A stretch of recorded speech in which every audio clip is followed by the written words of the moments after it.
Le seul fauteur de trouble est Ahmad Dida. Incroyable. Cela montre quelque chose.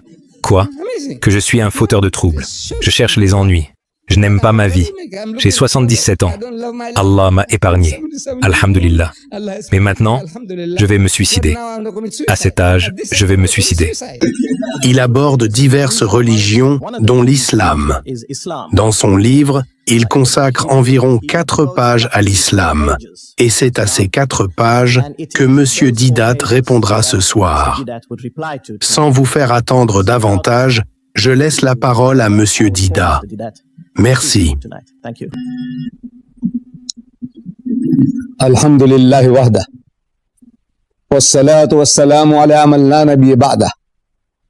Allahumma ya mufattihu al-abwab wa ya musabbibu al-asbab wa ya dalil al-hairin. Tawakkaltu alayka ya rabbul alamin. Wa ufawwidu amri ila Allah. Inna Allah basirun bil ibad. Monsieur le Président, chers frères et sœurs,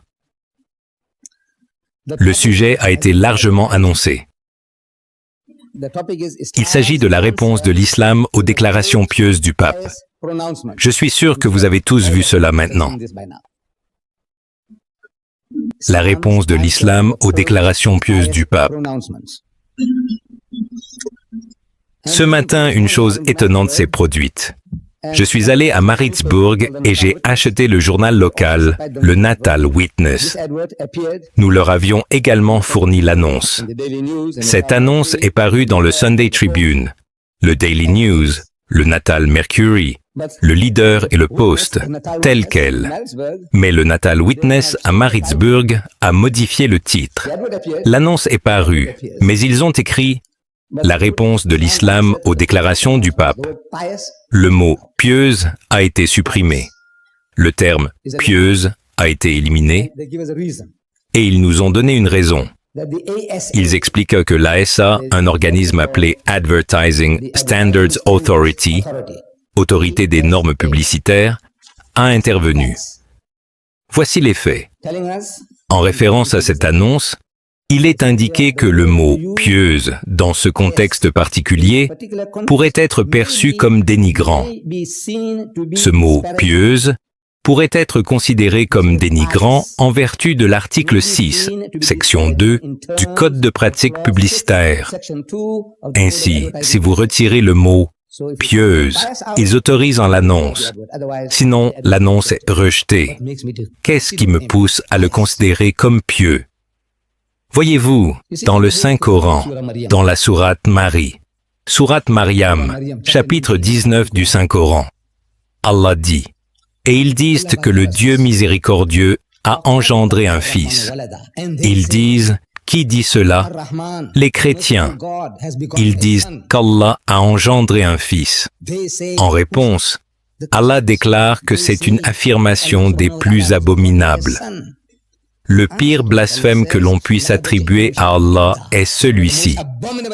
Les cieux sont prêts à se déchirer, la terre à se fendre et les montagnes à s'effondrer en ruine totale, parce qu'ils disent qu'Ar-Rahman, le Dieu miséricordieux, a engendré un fils. Allah réagit très fortement. Le pire blasphème que je pourrais adresser à l'un d'entre vous.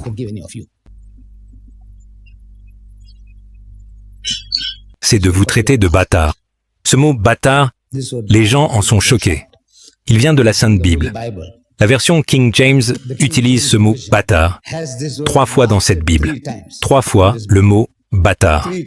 Alors, regardez, c'est biblique. Ce n'est plus un mot offensant. Il est dans la Sainte Bible. Le pire blasphème que je puisse adresser à quelqu'un, c'est de l'appeler bâtard, insinuant que sa mère a commis le zina, l'adultère.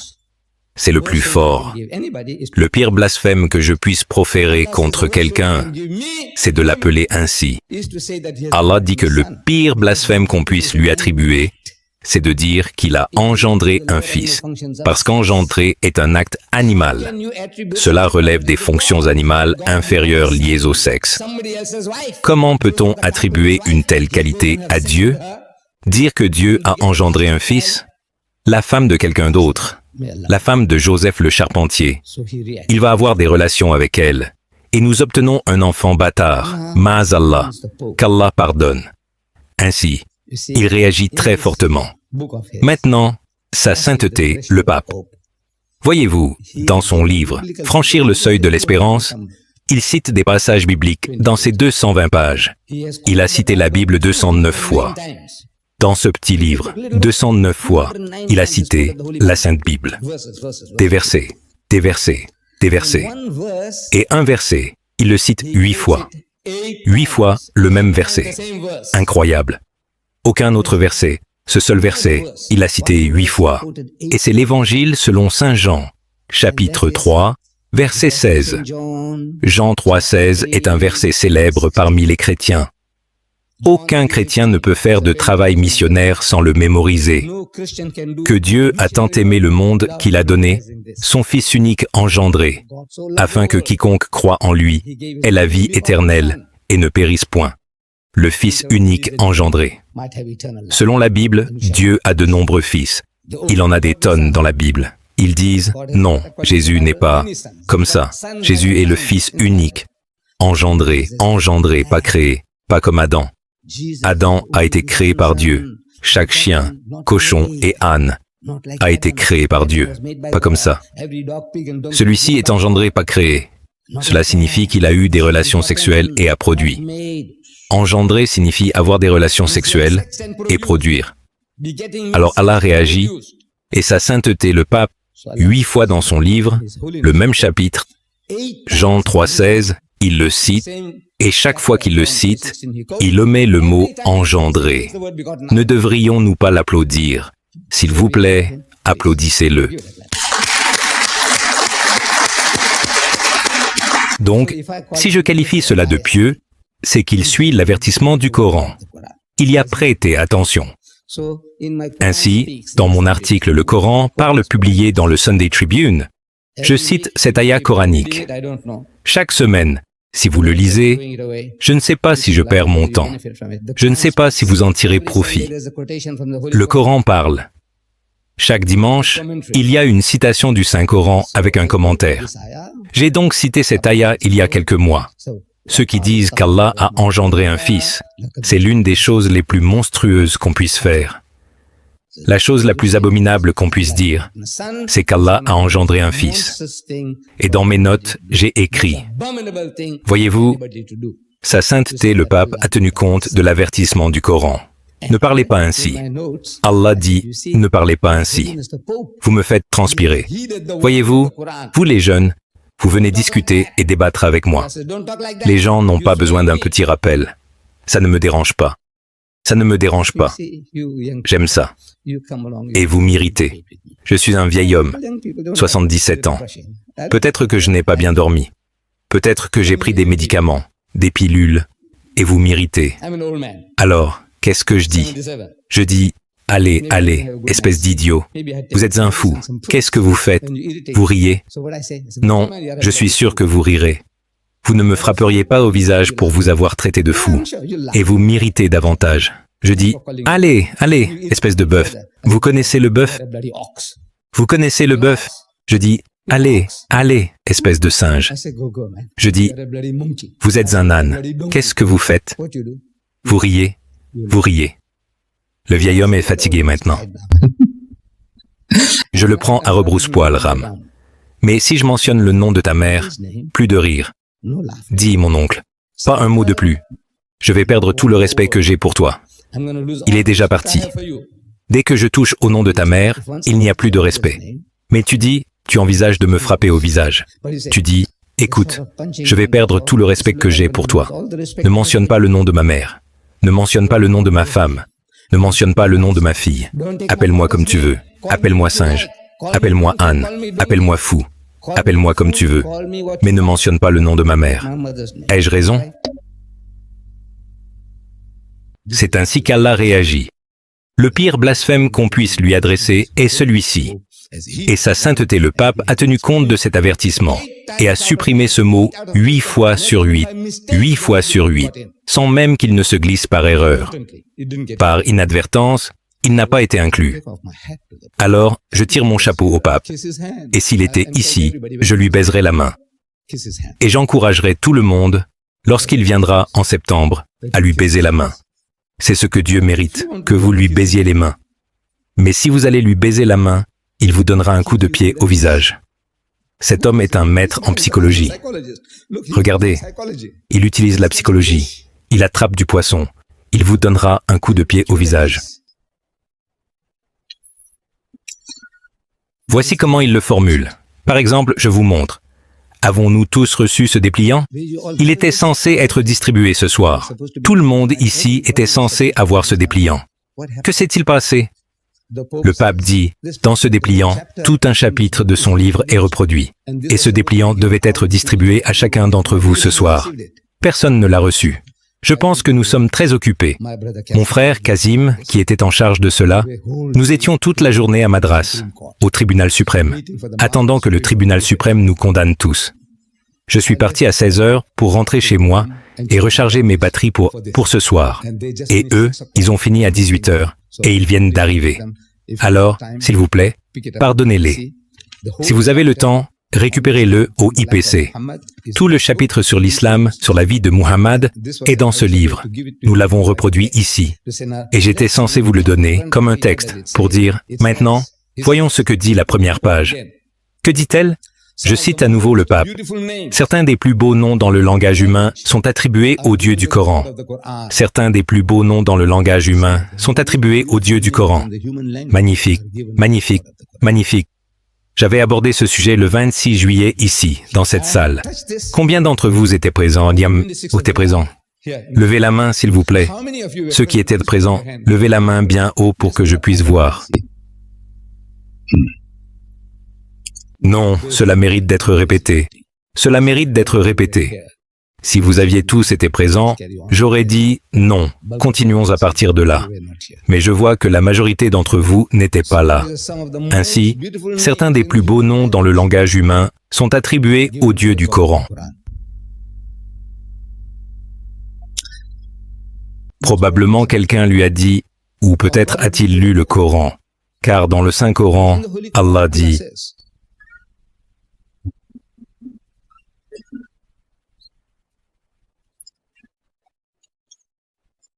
Allah says,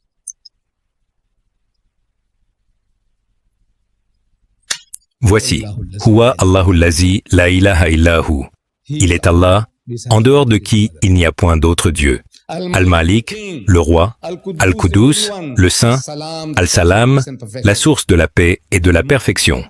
Al-Mu'min, le gardien de la foi. Al-Muhaymin, le préservateur de la sécurité. Al-Aziz, l'exalté en puissance.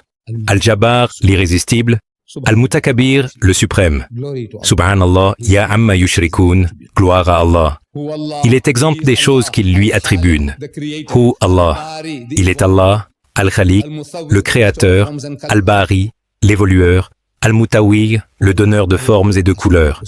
À lui les plus beaux noms, Allah le dit, et le pape le reproduit. Certains des plus beaux noms dans le langage humain sont attribués au Dieu du Coran. Il n'y a rien de tel dans sa Bible. Il n'y a rien de tel dans la Bhagavad Gita ou le Ramayana. Aucun autre texte religieux sur terre n'attribue ce type d'attribut à Dieu Tout-Puissant. Et le pape le dit. Venant de la bouche de l'ennemi, il dit que ce sont les plus beaux noms dans le langage humain, attribués au Dieu de la planète, à Allah subhanahu wa ta'ala. 99 attributs. Ensuite, il utilise un mot, et il annule tout. C'est un maître psychologue. Regardez, il nous a piégés. Quand il prononce ces belles paroles, confirmant l'affirmation coranique, Lahul Asmaul Hosna. Ce sont les plus beaux noms, dit Allah. Et il dit que certains des plus beaux noms dans le langage humain sont attribués au Dieu du Coran. Aurions-nous pu dire mieux que cela? Puis il utilise un mot, et ce seul mot annule tout. La dernière fois, j'offrais d'abord à mes filles, vous savez, 100 rands pour me donner 2 raisons pour lesquelles un musulman n'était pas susceptible d'avoir ce livre. Vous vous souvenez? J'ai dit que le musulman n'était pas susceptible d'avoir ce livre. Et dans l'audience, j'ai demandé, y a-t-il quelqu'un qui a vu ce livre, l'a lu, le possède? Levez la main, s'il vous plaît. Et il n'y avait qu'une seule femme. Elle a levé la main. Je lui ai demandé, « Êtes-vous catholique romaine ?» Elle a répondu, « Non. » Elle a dit autre chose. Donc, une seule femme avait ce livre. Dans toute l'audience, c'était plein à craquer ce soir-là, le 26. Plein. Mais une seule personne avait le livre. Alors j'ai dit, il y a 2 raisons pour lesquelles un musulman n'était pas susceptible d'avoir ce livre, et à n'importe qui, en commençant par mes sœurs, mes filles. Dites, si quelqu'un me donne ces 2 raisons, ces 100 rangs sont pour vous. Alors, j'apporte encore 100 rangs pour vous. Cette nuit-là, personne ne les a eus. Je les ai repris. Je les ai repris parce que personne n'avait la bonne réponse. Personne, pas même les hommes.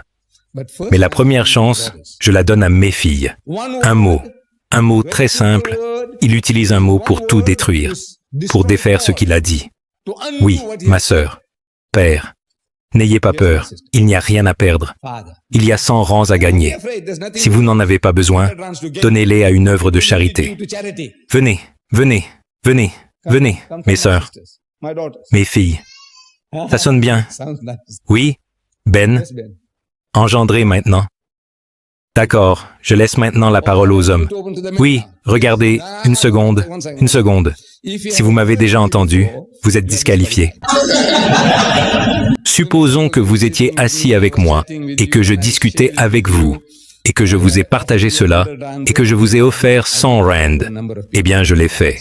Je l'ai offert à plusieurs personnes, 100 rand.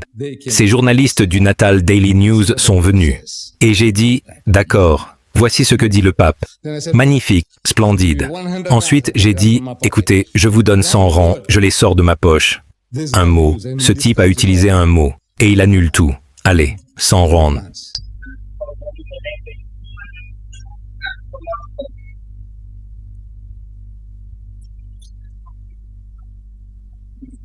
Hein?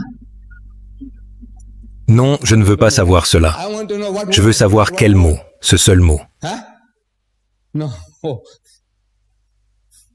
M'avez-vous entendu?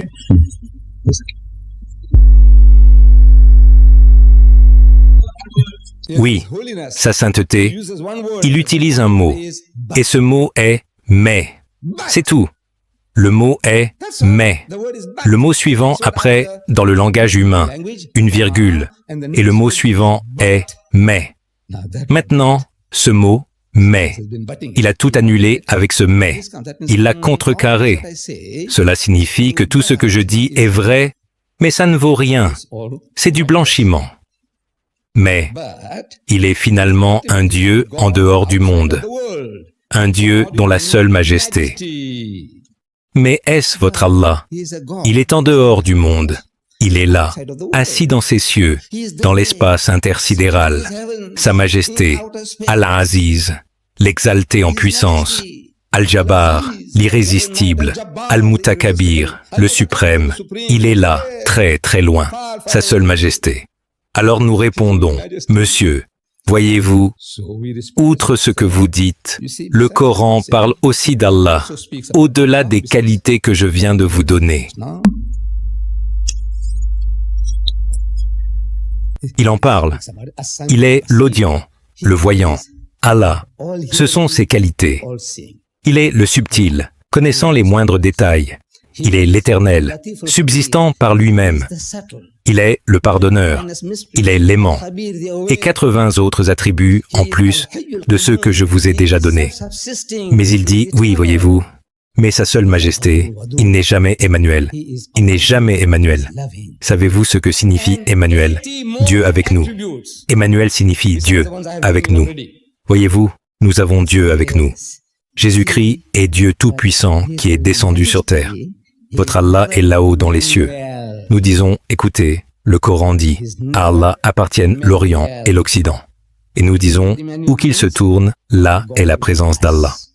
Allah dit, il est en vérité plus proche de vous que votre veine jugulaire, votre vie même, votre existence même. Ils disent, oui, mais pas comme Jésus. il est avec nous. Il est là. Mais vous ne pouvez pas le voir. Vous ne pouvez pas le voir. Ici, ce Dieu, nous pouvons nous appuyer sur son sein. Jean, Évangile de Saint Jean, chapitre 13, verset 23. L'un des disciples lors de la dernière scène, la Bible dit, verset 23, qu'il était endormi sur son sein. Pouvez-vous faire cela avec Allah? Pouvez-vous dormir sur le sein d'Allah? Verset 25, reposant sur sa poitrine, il demande, « Qui est-ce qui va te trahir? Faites-vous cela avec Allah? » Regardez, c'est Jésus, c'est Dieu.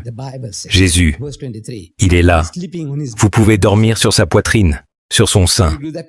Il mange du poisson grillé et du miel avec vous. Il va aux toilettes. Est-ce digne d'Allah? Non. Voyez-vous, il est Emmanuel. Emmanuel signifie Dieu avec nous. Il est Dieu avec nous. Je demande à sa sainteté, s'il était ici, si nous avions un dialogue, je dirais, « Votre sainteté, d'où tenez-vous cela ?» Il répond, « Non. C'est dans l'évangile de Saint Matthieu, le premier livre du Nouveau Testament. Matthieu chapitre 1, verset 23. Alors, que dit-il? Il dit qu'une vierge enfantera un fils, et ils l'appelleront Emmanuel, ce qui signifie Dieu avec nous. D'où tenez-vous cela, monsieur? D'où Matthieu a-t-il tiré cela? Il l'a pris du livre d'Isaïe, chapitre 7, verset 14. Ce type l'a récupéré de là, et l'a mis dans le Nouveau Testament. Matthieu, chapitre 1, verset 23. Il sera appelé Emmanuel. Maintenant, si vous avez une concordance, et ce n'est pas probable, une concordance signifie que chaque mot de la Bible y est répertorié. Celui-ci apparaît tant de fois, celui-là apparaît tant de fois, celui-ci apparaît 100 fois. Si vous avez une concordance, moi, j'en ai une. J'en ai besoin, voyez-vous. J'en ai besoin pour faciliter les choses. Dans la concordance, le mot Emmanuel n'apparaît qu'une seule fois dans le Nouveau Testament. Une seule fois. Matthieu chapitre 1, verset 23, une seule fois. Donc, s'il était censé être appelé Emmanuel, quelqu'un aurait dû l'appeler Emmanuel. Dans les 27 livres du Nouveau Testament, le mot Emmanuel n'apparaît plus. Il n'apparaît pas à nouveau. Une seule fois. Cela signifie que personne ne l'a appelé Emmanuel. Donc, si une prophétie est faite selon laquelle cela va arriver, les gens l'appelleront Emmanuel, Emmanuel, Emmanuel. Alors nous saurions qu'il a été appelé Emmanuel par les gens, s'il y avait une prophétie. À propos de Jean Wastela, je suis désolé, Caron Wastela, qu'il deviendra pape en 1981 de l'Église catholique romaine. Il y a une prophétie. Il y avait une prophétie. Je demande au pape. Son nom est Caron Wastela. C'est son nom de naissance. Quand il est né, il a été baptisé Caron, et Wastela est son nom de famille. Quand il devient pape, le nom change. Il prend un titre. Pape Jean-Paul II. Celui qui est mort avant lui en 1 mois et 3 jours. Le pape précédent. 1 mois et 3 jours. Les gens l'ont empoisonné. Il a pris sa place. C'était le pape Jean-Paul Ier. Donc, il a pris le même titre, pape Jean-Paul II. C'est son choix. Je dis, si vous n'étiez jamais devenu pape et qu'il y avait une prophétie concernant Caron Wastela devenant pape et que vous ne soyez pas devenu pape, qu'est-ce que cela signifie? Cela ne vaut rien, c'est du vent. Même s'il y a 1000 prophéties sur Caron Wastela, qu'il deviendra pape, et que vous ne soyez pas devenu pape, personne ne vous a appelé pape de votre vivant. Alors vous n'êtes pas pape. Quelqu'un doit vous appeler pape. Pape Jean-Paul II. Pape Jean-Paul II, nous l'appelons ainsi. Donc maintenant je dis, s'il y avait une prophétie, la prophétie s'est réalisée en vous. Cela était censé se réaliser en Jésus. Sa mère l'a-t-elle appelé Emmanuel? Les enfants avec qui il allait à l'école, l'un d'entre eux l'a-t-il appelé Emmanuel? L'un de ses disciples l'a-t-il appelé Emmanuel? De son vivant, alors qu'il marchait sur cette terre, y a-t-il une seule personne qui l'ait appelé Emmanuel? Il répond, non. Alors, je dis, quel genre de prophétie est-ce? Vous inventez quelque chose, comme un petit bébé, un enfant gâté. C'est votre jouet, vous dites. C'est ça. Mais personne ne l'a appelé Emmanuel. Je ne sais pas si vous avez eu l'occasion de lire Emmanuel. Emmanuel. Il y avait un film ici, un film pornographique. Il a été interdit dans ce pays, sous l'ancien gouvernement, sous le nouveau gouvernement. Emmanuel, pornographie. Cette femme est une prostituée, une courtisane, une prostituée, Emmanuel. Ce film a été diffusé ici pendant un certain temps, à Durban. Le saviez-vous? Dieu merci, vous ne lisez pas tout cela. Emmanuel signifie Dieu avec nous, mais le nom de la prostituée, l'appelleriez-vous Mademoiselle Dieu avec nous? Mademoiselle Dieu avec nous. C'est ce que cela signifie. Cette prostituée, si vous la rencontriez en personne, lui demanderiez-vous, comment vous appelez-vous? Elle dirait, mon père m'a donné le nom d'Emmanuel. Non, c'est impossible. L'appelleriez-vous Dieu avec nous? Mademoiselle prostituée, vous allez négocier. Vous diriez, Dieu avec nous. Dieu avec nous. Quel était le prix? Est-ce ainsi que vous parlez? Est-ce cela? Emmanuel signifie Dieu avec nous. Non, c'est ce que cela signifie.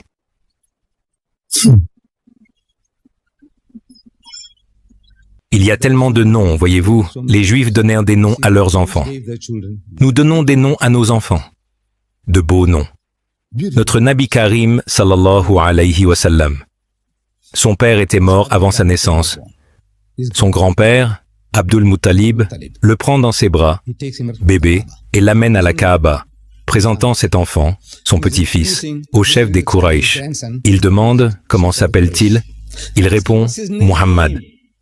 Muhammad, c'est un nom très étrange. C'est la première fois qu'on entend ce mot. Il dit, voyez-vous, je veux que mon petit-fils soit loué dans le monde entier. C'est son ambition. Il est mouchrik. Le grand-père est mouchrik. Mais c'est son désir que mon petit-fils, le vestige de mon fils Abdullah, je veux que son nom soit proclamé et loué dans le monde entier. Cela se réalise. Son souhait est exaucé 5 fois par jour, chaque jour de l'année. Le muezzin monte sur le minaret et crie « Ashhadu anna Muhammad Rasulullah ». Je témoigne que Muhammad est le messager d'Allah. « Ashhadu anna Muhammad Rasulullah ». Chaque nom a une sorte de lien sentimental, une qualité prophétique. Ainsi, le grand-père du prophète a donné ce nom à notre Nabi, Muhammad, celui qui est loué. Qu'Allah le fasse louer. Ensuite, nous trouvons dans la Bible des noms comme Élie, Élie dans le livre de Samuel, premier livre de Samuel dans la Bible. 32 fois, il y a un prêtre nommé Élie. Savez-vous ce que signifie Élie en hébreu? Mon Dieu. Élie signifie mon Dieu. Mon Dieu. C'est son nom. Son nom est mon Dieu. Monsieur, mon Dieu. Comment vas-tu, monsieur mon Dieu? Son père l'appelle mon Dieu. Sa mère l'appelle mon Dieu. Tout le monde l'appelle mon Dieu.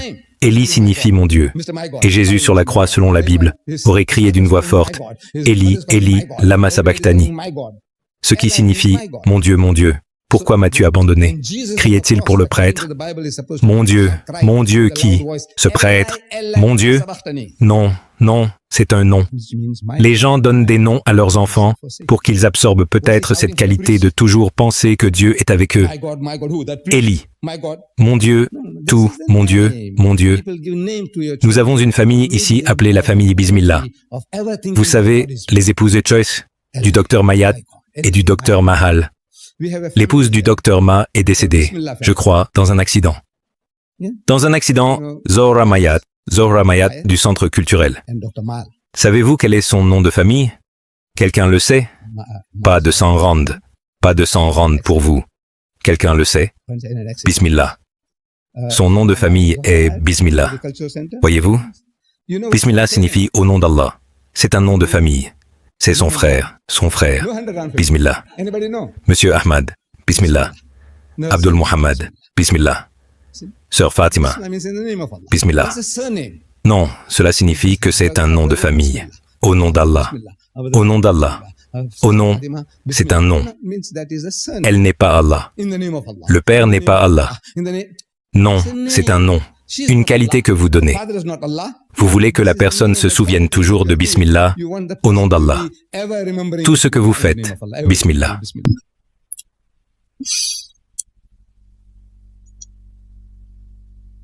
Dans la Bible, vous avez un prophète nommé Joël. Joël. Jo. Jo signifie Ja, disent-ils. Cela signifie Jéhovah. Jéhovah, elle signifie Dieu. Il est Dieu. Jéhovah, Dieu. C'est son nom. Joël et le général Dayan. Vous connaissez le général Dayan d'Israël, l'homme avec un seul œil. Sa fille est venue ici en Afrique du Sud. Elle était journaliste. Et savez-vous comment elle s'appelle? Yael Dayan. Yael Dayan, c'est son nom. Savez-vous ce que signifie Yael? Ô Dieu. Ô Dieu. Yael signifie ô Dieu. C'est le nom que les gens donnent à leurs enfants avec l'idée qu'ils possèdent cette qualité divine. Toujours penser oh Ya Allah, Ya Allah, Ya Allah, Wallah, skateboard, Wallah. Mais Yael n'est pas ô Dieu. Elle n'est pas Dieu. Son père n'a pas pensé, en lui donnant ce nom, qu'il disait « c'est mon Dieu ». Ou la mère ne dit pas « c'est mon Dieu ». Non, non. Ce sont des noms que vous donnez aux gens pour qu'ils absorbent ces qualités. Posséder cette qualité pour être appelé Emmanuel. Et savez-vous quoi? Ce mot Emmanuel est dans le Coran. Si on m'offrait 100 $ américains, vous ne pourriez pas les obtenir. Yatari, savez-vous? Emmanuel, sous sa forme arabe, est dans le Coran. Quelqu'un sait-il? Vous savez? Emmanuel est dans le Coran. Oui. Magnifique, magnifique. Je suis content de ne pas avoir offert les Soundrand. C'est dans la sourate At-Tawbah. Sourate At-Tawbah, chapitre 9, verset numéro 40. Voici comment Emmanuel se manifeste. Allah dit, Ishuma fil Gari, lorsqu'ils étaient tous deux dans la grotte. L'histoire est qu'Allah ne donne pas de détails. Il ne raconte pas d'histoire. Le Coran n'est pas un livre de contes commençant par « Il était une fois ». C'est un livre concentré. Il va droit au but, un verset, et voyez combien il vous en dit. Ishuma fil Gari. Lorsqu'ils étaient tous deux dans la grotte, c'est l'Éguir. Allah lui dit, maintenant, il est temps que tu partes de la Mecque pour Médine. Dès qu'ils quittent la Mecque, ils se disent, si nous continuons à courir, les gens avec des chevaux ou des chameaux plus rapides nous rattraperont et nous tueront. Alors, juste à la sortie de la Mecque, il y a une grotte, celle de Taor, et ils y sont allés et y ont passé 3 jours. 3 jours et 3 nuits dans la grotte, attendant que la poursuite se calme avant de continuer. Et dans la grotte, pendant qu'ils y étaient, les mouchriks sont arrivés à l'entrée de la grotte. Ils l'ont atteinte, la flairant, cherchant des empreintes, et ils sont venus à l'entrée de la grotte. S'ils s'étaient seulement baissés, ils auraient pu les voir. Alors, Hazrat Abu Bakr Siddiq dit, « Ya Rasulullah, nous sommes seuls, nous sommes vulnérables. » Ishuma fil Gari, lorsqu'ils étaient tous deux dans la grotte, il dit à son compagnon, « Ne crains pas, n'aie pas peur, Allah est avec nous. » Assurément, certainement. En vérité, Allah est avec nous. Dieu avec nous. C'est la qualité du prophète, sallallahu alayhi wa sallam. Il ne savait pas qu'il accomplissait les prophéties du livre d'Isaïe de l'Ancien Testament. Il ne savait rien de tout cela. Il ignorait qu'il y avait quelque chose d'écrit dans la Bible, dans l'Ancien Testament et le Nouveau Testament. Wallah, il n'en savait rien. C'est ce qu'Allah lui fait dire. C'est la qualité. En contraste, selon votre livre, selon votre récit, nous disons aux chrétiens, Jésus-Christ dit que Dieu l'a abandonné. Il dit, mon Dieu, pourquoi m'as-tu abandonné? Tu m'as laissé tomber. Muhammad dit, non, Allah est avec nous. À qui cette qualité convient-elle? À votre Jésus. Vous ne faites que prétendre. Vous inventez. Ici, il s'agit d'une expérience de vie réelle, et cela n'est pas fabriqué. Et il y a 1400 ans, cela est dans le Coran. Et le prophète sallallahu alayhi wa sallam ne savait rien de la Bible. Il n'y avait pas de Bible chrétienne au VIe siècle en arabe. Il n'y avait pas de Bible en langue arabe au VIe siècle. C'est ce que nous aurions pu voir. Et pouvez-vous imaginer un oummi illettré parcourant la Bible et une encyclopédie, trouvant le mot Emmanuel dans le livre d'Isaïe, puis le retrouvant dans le livre de Matthieu et disant « Maintenant, regardez, je vais aussi utiliser ce mot. » Et il attend cette opportunité. Et il l'a eu dans la grotte. Et il l'a utilisé. Pouvez-vous imaginer cela?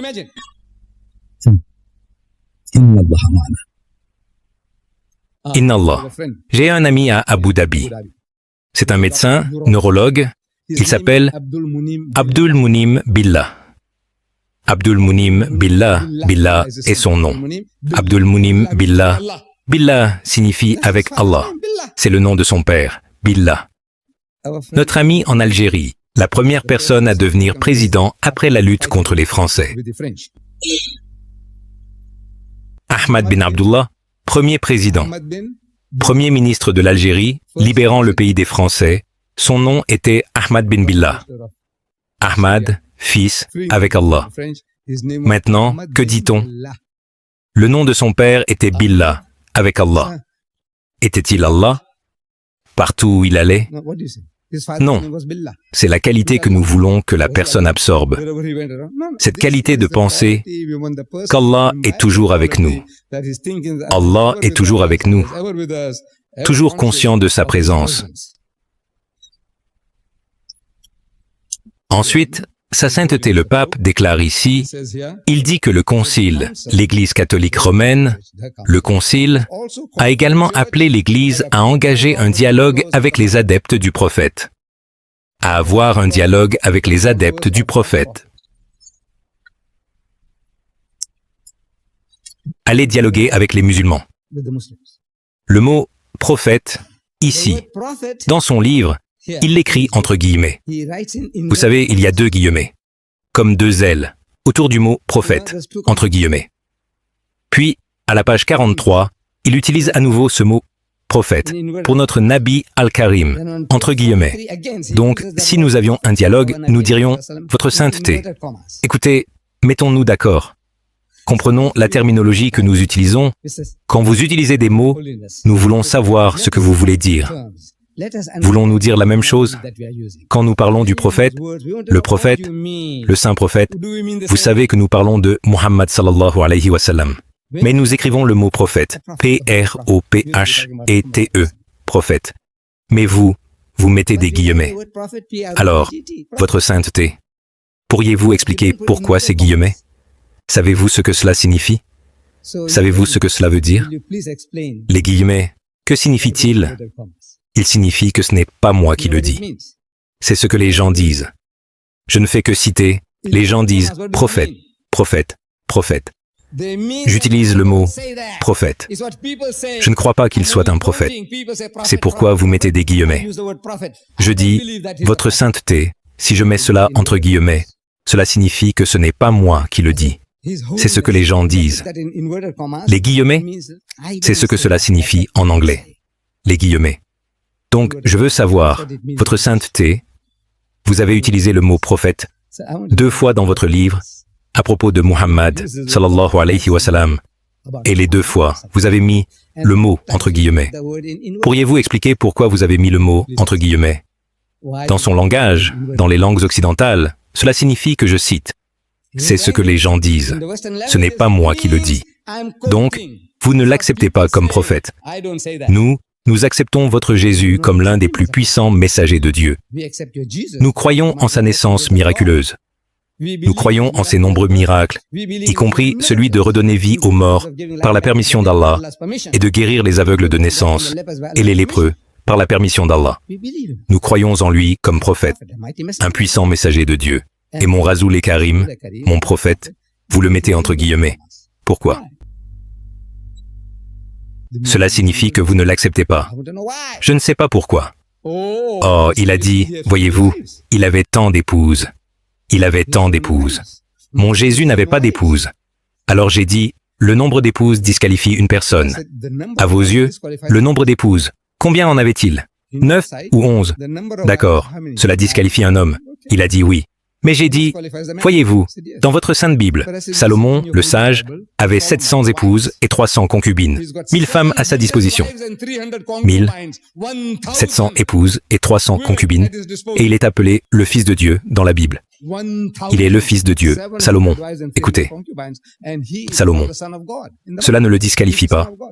Si un homme avec 1000 épouses n'est pas disqualifié, pourquoi un homme avec 9 épouses le serait-il? Quel genre de double standard est cela? Oh, il n'a accompli aucun miracle. J'ai dit, écoutez, le plus grand miracle qu'il a accompli est le Coran.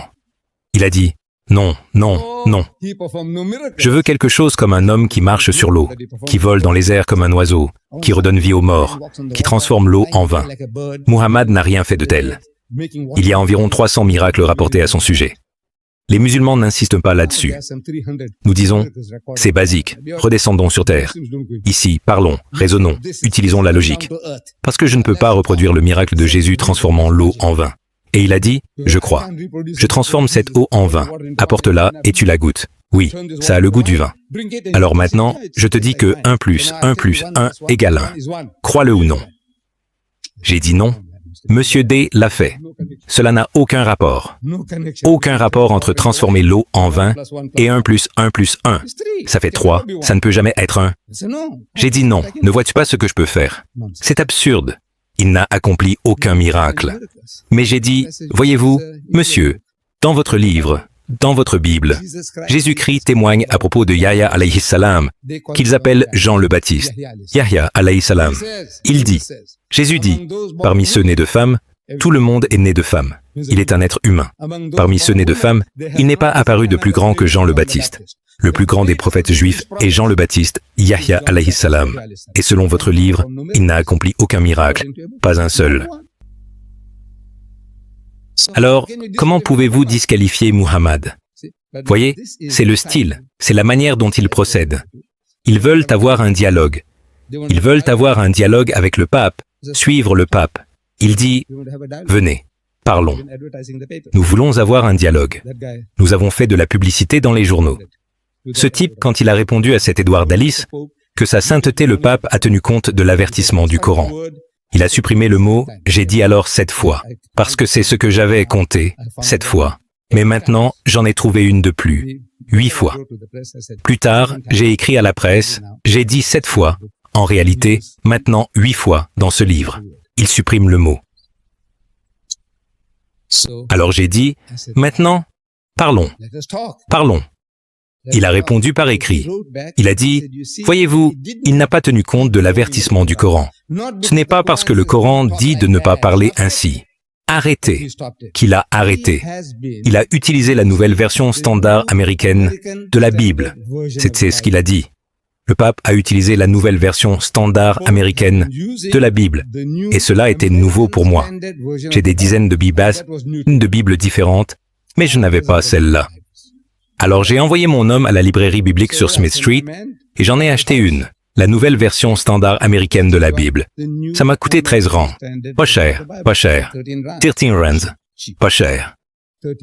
Une encyclopédie étrangère de 1000 pages, pas cher. Comparé à ce livre de 200 pages, 60 rands, moins une fois et de la monnaie. 59,99. 59,99. Comparé à cela, 2000 pages au moins pour 13 rands, c'est une bonne affaire. Donc, la première chose que je fais, je cherche Jean 3,16. Et je trouve le mot « engendrer » encore là. Alors, j'écris à nouveau à la presse. Je dis, voyez-vous, ce type dit ce qui est vrai. Il me dit que nous ne disons pas la vérité, que le pape a tenu compte de l'avertissement du Coran. Qu'est-ce qui est vrai maintenant? Je pose la question. Qui dit la vérité? Vous me dites, tout est dans les journaux. Il a dit, c'est ce qu'il a tiré de la nouvelle version standard américaine. J'ai dit, maintenant, je constate que le mot est là. Cela signifie que vous avez menti. Je ne dis pas que vous avez menti. Je dis, il est là. Maintenant, qui dit la vérité? Vous ou moi? Cela signifie qu'il tient toujours, qu'il a tenu compte de l'avertissement coranique. Et j'ai dit, écoutez, le pape parle d'avoir un dialogue. Parlez, parlez, mon ami, parlez. Alors j'ai dit, écoutez, je suis prêt à organiser une rencontre avec l'archevêque Napier à Durban. J'ai dit, au Kings Park, je réunirai 40 000 personnes, hindous, musulmans, chrétiens et juifs, pour venir vous écouter. 40 000 à mes frais.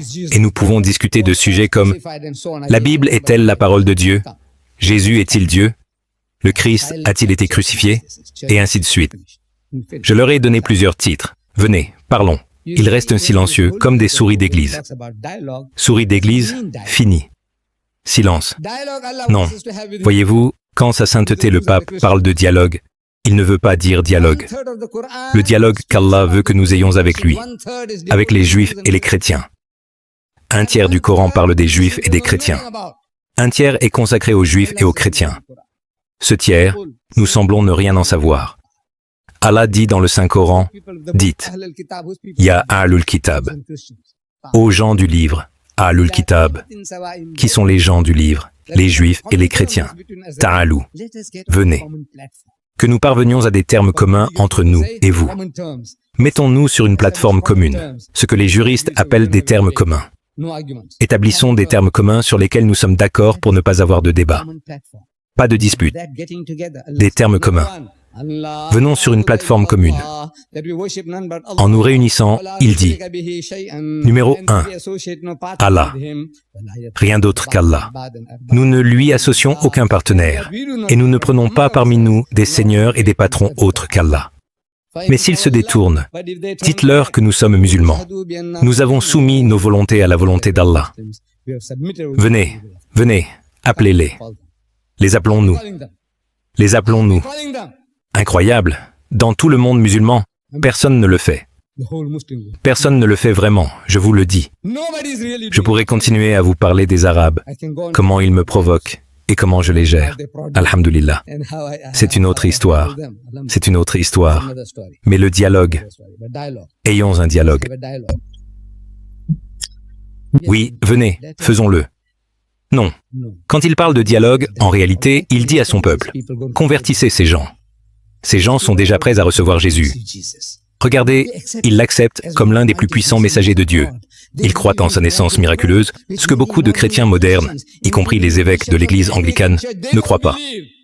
Mais nous, musulmans, croyons que Jésus, que la paix soit sur lui, est né par un miracle de Dieu. Ils croient que Jésus est le Messie. Le Messie. Les musulmans le croient. Ils croient qu'il a redonné vie aux morts par la permission d'Allah et qu'il a guéri les aveugles de naissance et les lépreux par la permission d'Allah. Regardez, ils vont dans notre sens. Quoi? Il ne leur manque qu'une petite poussée. C'est tout. Faites-leur accepter que ce Jésus est mort pour vos péchés. C'est tout. Et vous, peuple ingrat, vous voulez prier 5 fois par jour. Vous levez et vous prosternez, encore et encore, vous vous épuisez.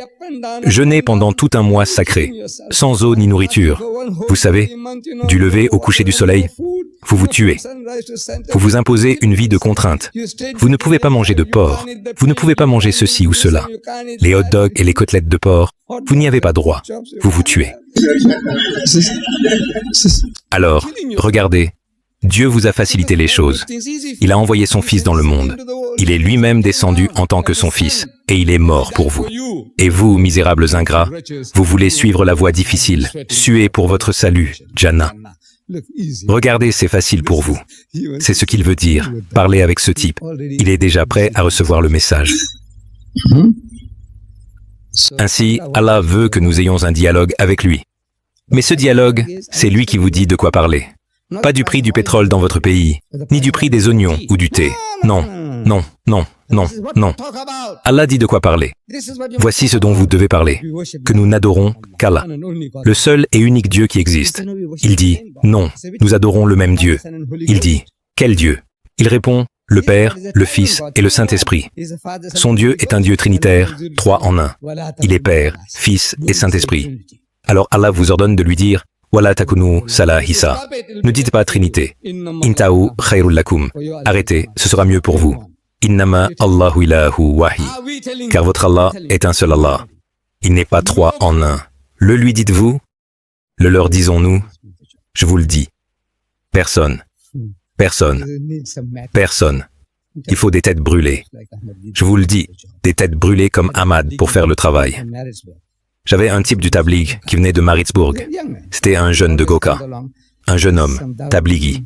Il vient toujours. Il est dans un Darul Uloum, dans le Transvaal. Quand il vient à Durban, il veut avoir une petite joute avec moi. J'aime ça. Vous, les jeunes, qui venez me parler, j'aime ça. Wallah, puis-je même débattre avec moi? J'aime ça. Alors, il m'a provoqué, en disant, écoutez, Joseph, qui est le musulman le plus détesté par les chrétiens d'Afrique du Sud? Il a répondu, vous. Pensez-vous que je l'ai frappé au visage? Non. Il dit la vérité. J'ai dit, qui est le musulman le plus détesté par les juifs d'Afrique du Sud? Il a répondu, vous. Moi. Je demande, qui est le musulman le plus détesté par les hindous d'Afrique du Sud? Il a dit, vous. Non, j'ai dit, c'est vrai. C'est vrai. Non. Non. Regardez, la vérité est la vérité. C'est vrai. Vous pouvez tous en témoigner, j'en suis sûr. Vous pouvez tous en témoigner. Je suis le type le plus détesté par les hindous, les chrétiens et les juifs. C'est vrai. Mais j'ai dit, vous savez, nous avons 500 mosquées dans le pays avec 500 imams. Chaque mosquée a un imam. Molvi, Molana, Cheikh. Non? Oui, au Cap, ici, au Natal, partout. Chaque mosquée a un imam. J'ai dit, maintenant, il y a 500 mosquées avec 500 imams. Y en a-t-il un seul parmi ces imams qui soit détesté par les chrétiens? Un. Je veux que vous me donniez le nom. Je veux que vous me disiez que tel ou tel imam est détesté par les chrétiens, les juifs ou les hindous. Un seul. Donnez-moi un parmi les 500. Donnez-moi un. Pouvez-vous penser à un seul? Cet unique savant musulman qui serait détesté par les hindous, les chrétiens ou les juifs. Un seul. Donnez-moi un nom. Fantastique. Ce sont tous des anges. Le seul fauteur de trouble est Ahmad Dida. Incroyable. Cela montre quelque chose. Quoi? Que je suis un fauteur de trouble. Je cherche les ennuis. Je n'aime pas ma vie. J'ai 77 ans. Allah m'a épargné. Alhamdulillah. Mais maintenant, je vais me suicider. À cet âge, je vais me suicider. Non. Voyez-vous, nous avons perdu notre mission, notre travail. Le travail principal du musulman est de parler, d'inviter les gens. C'est votre mission première. Invitez tout le monde. Allah dit, invitez tous aux voies de votre Seigneur avec sagesse et raisonnez avec eux de la manière la meilleure et la plus précieuse. Et il vous montre comment faire. Mais cela ne signifie pas que cela ne peut pas provoquer de réaction. La provocation n'est pas un test. La provocation n'est pas un test, car si c'était le cas, notre Nabi Karim aurait échoué. Savez-vous qu'à l'âge de 40 ans, il était aimé par son peuple. Il était respecté par son peuple. Les mouchriks lui avaient donné le titre As-Sadiq al-Wadul Amin. La personne qui tient ses promesses est Sadiq al-Wad, et il est Al-Amin. Il est véridique, fidèle, sincère. C'est le titre qu'ils lui ont donné avant la prophétie. Quand il a proclamé sa mission, ils voulaient le tuer. Pendant 13 ans, il a souffert entre leurs mains. Il a dû fuir pour sauver sa vie. Nous parlons de l'égir. Pourquoi? Il ne savait pas parler. C'est ce que cela signifie. Il ne savait pas parler. Regardez, il provoque les gens. Ils veulent le tuer. Ils l'aimaient. Après l'âge de 40 ans, ils l'aimaient et maintenant ils veulent le tuer. Peut-être ne savait-il pas parler. Vous savez parler.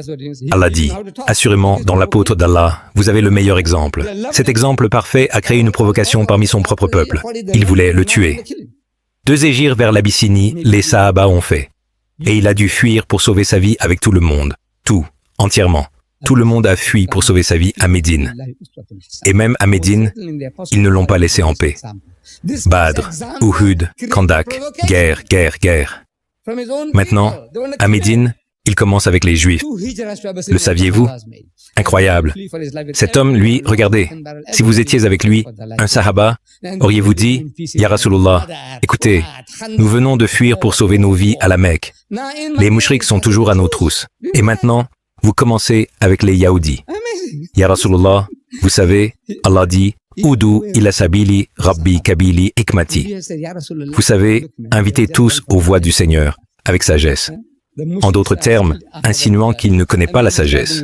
Vous savez, comme un sahaba dirait, vous savez, vous connaissez la sagesse. Mon Nabi ne connaissait pas la sagesse. Maintenant, il commence avec les Juifs, il commence avec les chrétiens, il commence avec les Munafiqun. 4 groupes différents de personnes veulent maintenant le tuer. Le saviez-vous? Pourquoi? Parce qu'ils ne savaient pas parler. Vous êtes les gens les plus gentils. 500 imams. Pas un seul n'est détesté par qui que ce soit. Une communauté fantastique. Nous sommes la nation la plus fantastique sur Terre. 160 millions d'Arabes. Pas un seul Arabe n'est détesté par les Juifs, les chrétiens ou les hindous. Le saviez-vous? Pas un seul. Vous êtes des gens fantastiques. Tous des gens pieux. Non, qu'est-ce que c'est? Non, vous ne faites pas votre travail. Quand vous faites votre travail, vous créez une réaction. On n'y peut rien. C'est de la nature de l'homme. Allah le décrit ainsi. Quand la vérité est opposée au mensonge, il dit qu'elle fait exploser ses méninges. Quand vous avez du mensonge et que je vous lance la vérité, cela détruit votre mensonge. Quand votre cerveau est mis à mal, comment vous comportez-vous? Comme un saint? Vous devenez fou, mon ami. Vous devenez fou. Vous voulez tuer. C'est ce que font les mouchriks. Tuer, tuer, tuer. Ils deviennent fous. C'est la vérité contre le mensonge. C'est la nature de la vérité. Quand vous parlez de vérité, cela va blesser quelqu'un. Voyez, si je suis simplement d'accord avec vous, tout ce que vous faites, d'accord, d'accord, d'accord, tout ce que je dis, vous dites, d'accord, d'accord, mais vous êtes fumeur de cigarettes, et dès que je touche à la cigarette, mon oncle, écoutez, laissez ça de côté. Tenez-vous-en à votre religion. Parlez de religion aux gens. L'affaire des cigarettes, pourquoi perdez-vous votre temps? Alors, écoutez, les affaires sont les affaires. Écoutez, mon oncle, tenez-vous-en à votre religion. Parlez aux Yaoudis et aux Nazaras, convertissez-les. Laissez-moi tranquille. Ainsi, le Concile appelle également l'Église à un dialogue avec les adeptes du prophète. Donc, nous recherchons ce dialogue. Ensuite, il dit dans son magnifique ouvrage, en décrivant le musulman, il dit « Néanmoins, la religiosité des musulmans mérite le respect. » Comme c'est gentil. Votre religiosité. Vous savez, vous voyagez en bus, et c'est l'heure de la salat. Vous arrêtez le bus, sortez, et là, sur le bord de la route, nous faisons la salat. Des gens bien, n'est-ce pas? Non, non, nous, des gens bien. Mademoiselle Swash, des gens bien, des gens bien. Non, non, je crois en Mademoiselle Swash, je vous le dis, regardez. Je vous le dis, je crois en Mademoiselle Swash. Touchez mes seins, 77 ans, toujours d'origine. C'est la religiosité des musulmans qui mérite le respect. Savez-vous ce qu'il dit? Maintenant, ça me met en colère. Maintenant, ce type me met en colère. Religiosité, pensez-vous que cela signifie religieux? Pensez-vous que cela signifie religieux? Vous me qualifiez de très religieux. La religiosité désigne une forme extrême de piété, une piété feinte. Faire semblant. Je suis un homme très saint. Jésus-Christ appelait un chat un chat. Il décrit cette religiosité des Juifs dans la Bible. Il dit à ses disciples, « Quand vous jeûnez, song, rosa. Quand vous jeûnez, ne jeûnez pas comme le font les hypocrites. » Il dit à ses disciples, « Ne jeûnez pas comme les munafiqun, les chers et imams de l'époque. Ne jeûnez pas comme ça, ne faites pas le rosa comme ça. » Ensuite, il explique comment ils jeûnent. Il dit, « Eux, quand ils jeûnent, ils ne se lavent pas le visage et ne se coiffent pas. » Un air sombre, un air sombre. Vous allez voir le type, Rabbi, qu'est-ce qui ne va pas? Vous vous sentez bien? Il répond, non, non, ça va. Mais vous voyez de la saleté dans ses yeux, des cheveux en désordre, terrible, terrible, c'est sombre, sombre. Alors, qu'est-ce qui ne va pas, Rabbi? Molana, Yashash, Kiabat Hai, Tabiat Fik Hai. Vous allez bien? Il dit, non, ça va mon fils. Vous avez l'air si sombre. Il dit, non mon fils, je jeûne, je jeûne.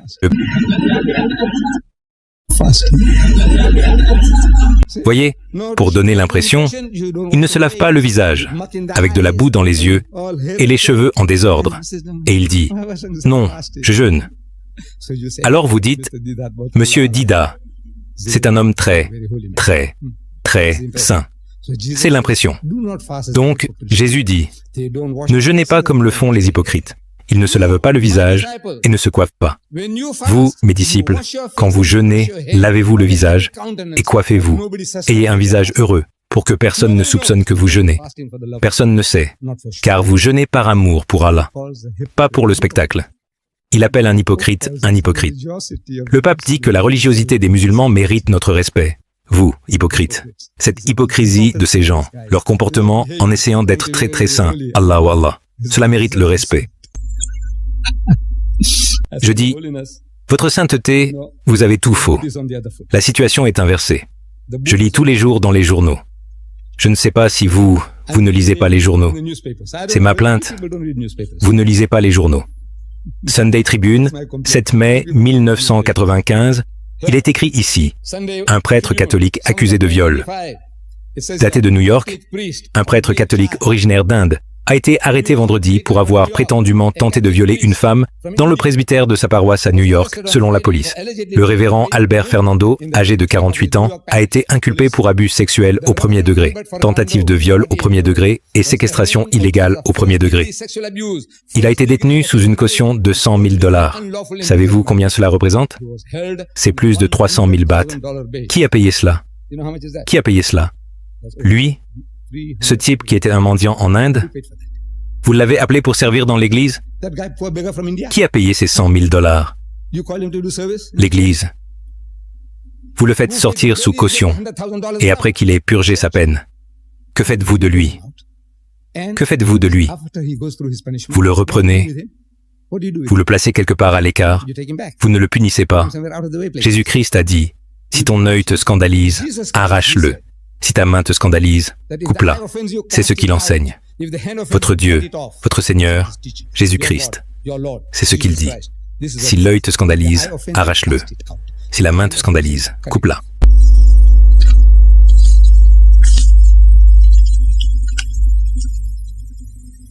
En d'autres termes, ces yeux qui sont les vôtres vont vous pousser à convoiter, à désirer les femmes et les filles d'autrui. Cela vous mènera en enfer. Il vaut mieux que cet œil soit arraché, enlevé, et que vous vous releviez de l'autre côté sans œil, plutôt que cet œil vous conduise en enfer. Cette main qui est la vôtre ne peut s'empêcher de toucher les femmes et les filles d'autrui. Cette main vous mènera en enfer. Il vaut mieux la couper. Et j'ai ici... J'avais une histoire ici tout à l'heure. Une jeune fille à Pretoria, j'ai Pretoria ici.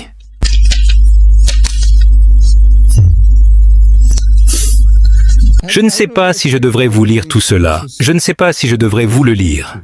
Les journaux, mon ami, les journaux vous sont jetés à la figure. Ceci vient des nouvelles de février, 18 février 1995. Il est écrit ici, daté de Pretoria, une fille qui a coupé l'organe génital de son père arrêtée. Une fille qui a coupé l'organe privé de son père. Le père, il dit à sa fille, tu vois dans l'article, il dit, tu sais, ma fille, disant à sa fille, je ne peux pas m'empêcher de molester des enfants. Ce corps, cette chair qui est la mienne, est telle que je ne peux pas résister. Alors aide-moi, pour l'amour de Dieu, aide-moi. Le Christ a dit, coupe-le. Il a dit, aide-moi, coupe-le. Et la fille a rendu un service à son père. Elle l'a coupé. Maintenant, le type est dans le pétrin. Alors il dit, non, un gang est venu et ils l'ont juste coupé. 3 jours plus tard, il est mort. Il est mort dans la douleur, saignant, saignant, saignant. Ce n'était pas une coupe chirurgicale, vous savez, avec un couteau de boucher, elle l'a juste coupé. Maintenant, la fille va au tribunal, à la police, et dit, écoutez, voici ce que j'ai fait. J'ai coupé le pénis de mon père parce que c'est ce qu'il m'a imploré. Il a dit, aide-moi. Il ne veut pas brûler en enfer. Il préfère être sans cela ici. Il suit les enseignements de Jésus à la lettre. Vous avez, votre sainteté, en ce moment en Amérique, des procès en cours contre l'Église catholique romaine. Dans le magazine Time, après la chute. Après la chute. Il y a ici des photos de prêtres catholiques romains qui ont été accusés de sodomie sur de jeunes garçons. Des garçons de cœur dans l'église. Le père John Hunton, au tribunal supérieur de Plymouth la semaine dernière, alors qu'il était condamné à 3 peines de prison à vie concurrente, il pourra prétendre à une libération conditionnelle dans 15 ans. Père, Église catholique romaine. Et dans cet article, il est dit que des réclamations d'une valeur de 500 millions de dollars sont faites contre l'Église catholique romaine pour la sodomie de garçons de cœur. Vous parlez de la religiosité des musulmans. Nous ne disons pas que nous sommes des anges. Nous ne sommes pas des anges. Nous avons aussi des brebis galeuses parmi nous. Nous avons aussi des démons parmi nous. Mais, mon ami, vous remportez la palme. Vous prenez 500 millions de dollars de réclamation. Alors maintenant, en Angleterre, ils ont adopté une loi. Ils sont en train de passer une loi. L'Église dit que chaque personne qui veut devenir prêtre, nous devons examiner son passé. Nous devons lui demander, avez-vous déjà molesté des enfants à un moment donné? Quelqu'un vous a-t-il déjà accusé? Tout sur vous, car maintenant, les compagnies d'assurance ne veulent plus payer. Alors maintenant, bon sang, 500 millions de dollars de réclamation contre votre Église, pour avoir sodomisé des petits garçons. Et vous appelez cela la religiosité des musulmans? Elle mérite notre respect. Nous méritons votre respect, religiosité. Alors nous disons, voyez-vous, la situation est inversée. Maintenant, mes chers frères et sœurs, regardez, c'est une opportunité fantastique, Wallah. Voyez, Allah nous donne une opportunité. Allah me donne cette opportunité. Ce livre, savez-vous, a été écrit pour moi. Le savez-vous? Allah l'a fait écrire ce livre pour moi. Je vous le dis, parce que aucun autre musulman ne peut utiliser ce livre. Et moi, je peux utiliser ce livre. Son livre, chaque mot qu'il utilise, je peux l'utiliser pour expliquer ma religion. Je vais en Angleterre le 30 août pour une tournée de conférences sur le même sujet, sur le livre.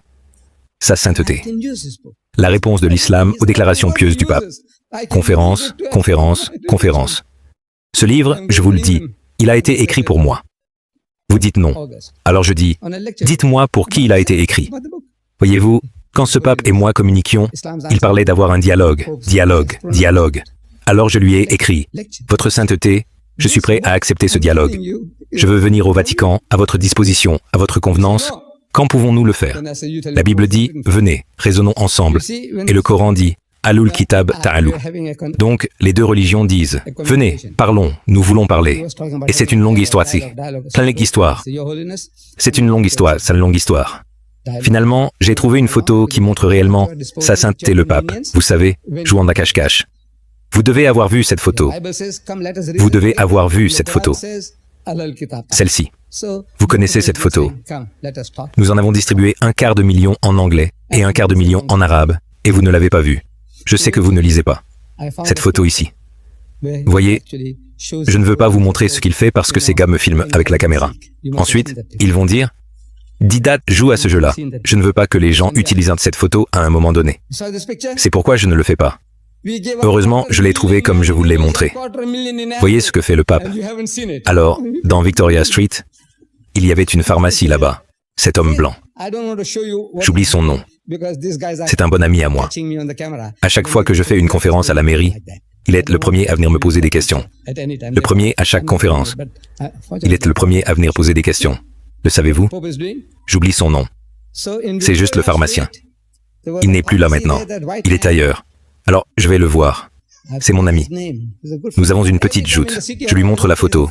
Il dit, « Où avez-vous eu ça? Où avez-vous eu ça ?» J'ai dit, « Écoutez, ne vous inquiétez pas pour ça. » J'ai dit, « Cette photo a été prise pour moi. Cette photo a été prise pour moi.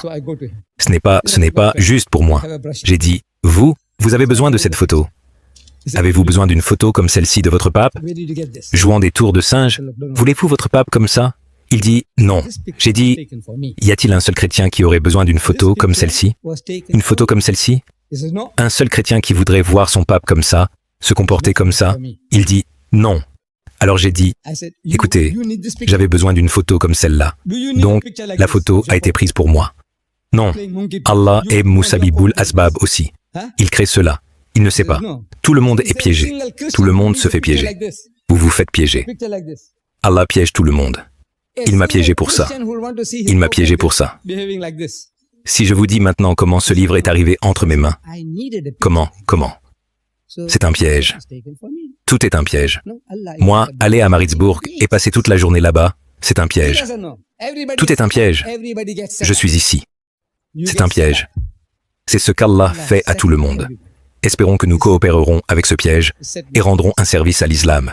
Avec ces mots, Monsieur le Président et mes chers frères et sœurs, je suis très reconnaissant qu'en ce beau et agréable jour, vous ayez pu venir m'honorer. Qu'Allah vous récompense tous. Cette conférence est dans mon style habituel. Toutes mes interventions sont suivies d'une session de questions et réponses. Si vous avez des questions, veuillez faire la queue ici. Faites la queue ici. Ne traînez pas des pieds. Venez, finissons tôt. Je pense que j'ai pris beaucoup de votre temps ce soir, beaucoup plus que ce que je fais habituellement. Avancez, posez vos questions. Cette conférence est dans mon style habituel. Toutes mes interventions sont suivies d'une session de questions et réponses. Si vous avez des questions, veuillez faire la queue ici. Faites la queue ici. Ne traînez pas des pieds.